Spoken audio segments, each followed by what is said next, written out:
Hi everyone, it's Casey Williams. Well, we've had a little bit of a break from the COVID-19. Kind of been a lockdown, sitting in the house all the time. So we decided since we had some great cars, it was going to be time to get out of the house and go have some fun. And today I have two very special cars. We have the 2020 Subaru Outback XT Onyx Edition and a car that's very special to me and my family, our very own 2017 Outback. I just want to show you kind of the old features and the way the car used to look and how they've transcribed it to the new vehicle. Let's go have a look at both of them.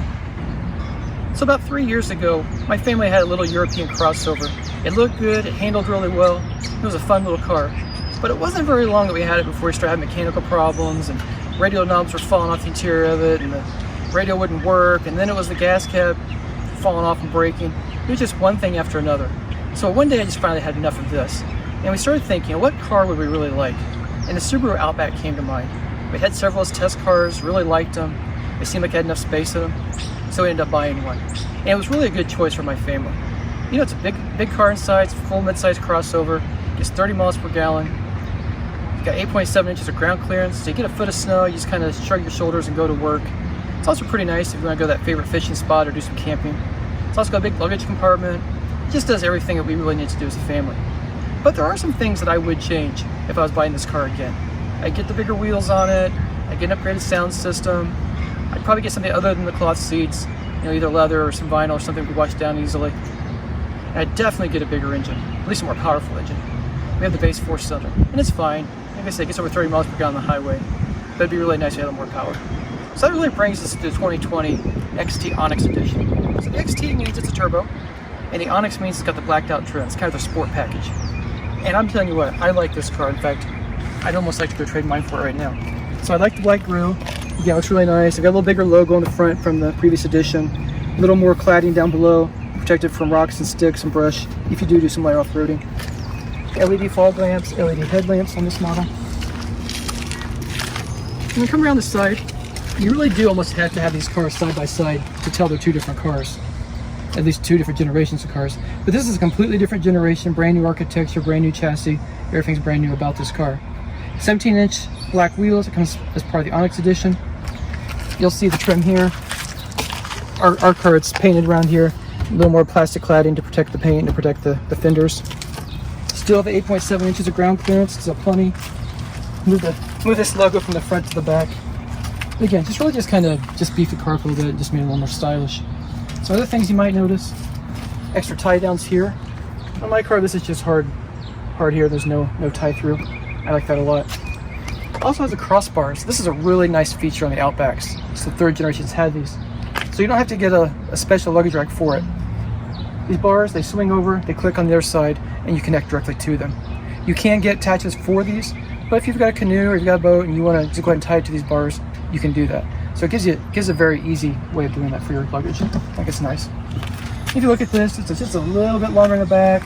This rear window is accentuated just a little bit more, comes back a little further. Just looks a little bit sleeker. Come around the back. Again, more black trim. Blacked out logos and stuff here as well. Outback XT on this side. A little more black cladding down below again, just to protect the car. But overall, it's just really a nice, fresh, and a little more modern take on the previous generation. Well, I had one complaint about our car, and it's really not a complaint. I knew when I bought the car. It feels just a little bit underpowered. We just have the base 4-cylinder engine. But it was really important to me that we have at least 30 miles per gallon. So we went with the 4-cylinder. At the time, it was only had the 6-cylinder option.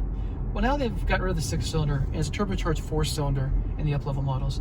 So that's what we have in our car. It's a 2.4-liter unit, delivers 260 horsepower and 277 pound-feet of torque. And in a car this size, that's finally plenty of power. Again, you got standard all-wheel drive, so you can get out no matter what the weather is, no matter where you need to go. Not a problem at all. Also gets pretty decent fuel economy still. 23 miles per gallon in the city, 30 miles per gallon on the highway. So we did reach that 30 mile per gallon threshold that kind of ruled my family. One of the ways that the car is able to do that is as a continuously variable transmission. I don't love CVTs. Sometimes they whine, they make all kinds of noise. Subarus are pretty decent. And the other thing I like about what Subaru does is you can put it in the manual mode, and then it's got kind of 8 preset gear ratios. So it feels like normal gears. You use the paddle shifters. You also do it down here in manual mode as well. So if you're in the mountains or have a twisty road, you want to have some fun, you can use the paddles or use this, and you got 8 real gears. But overall, I like the car a lot. The other thing that I noticed, very, very quickly, just starting to drive it, is the suspension system. My car, I wouldn't say is harsh in any way, but sometimes over rough pavement, it just feels just a little bit clunky, just not quite as refined as you might want it to be. This feels much more like an Audi. You get over rough pavement, potholes, you know, broken pavement in the cities, and it just rumbles right over it. You get out on the trails, and you know, last summer we had this car out in California, doing a little bit of off-roading, and the car just handled it well. You can just do what you want to do. The all-wheel drive system with X mode, again, just configures the powertrain for off-roading. You can just climb right up hills. It's got hill descent control if you're doing some off-roading, and the car is just really, really capable that way. Most people who buy a car like this will never need the full capability of what this car can do, but it's really nice to know that you have it. And the rest of the time, you get a car that's just a very comfortable, friendly family car wherever else you're trying to go. I like to ask people if they would buy their car over again. It's a good indicator of whether they like it, it's well made, and it's a car that they just think is really good and would recommend to other people. And I think for me, yeah, I'd buy another Outback. But there are some things that I would change about my Outback. I would like more power. I would like a little sportier interior. I would like a little sportier exterior. You know, a little more modern touchscreen system. And the power. I'd really like to have the turbo power. So this car really does it all for me.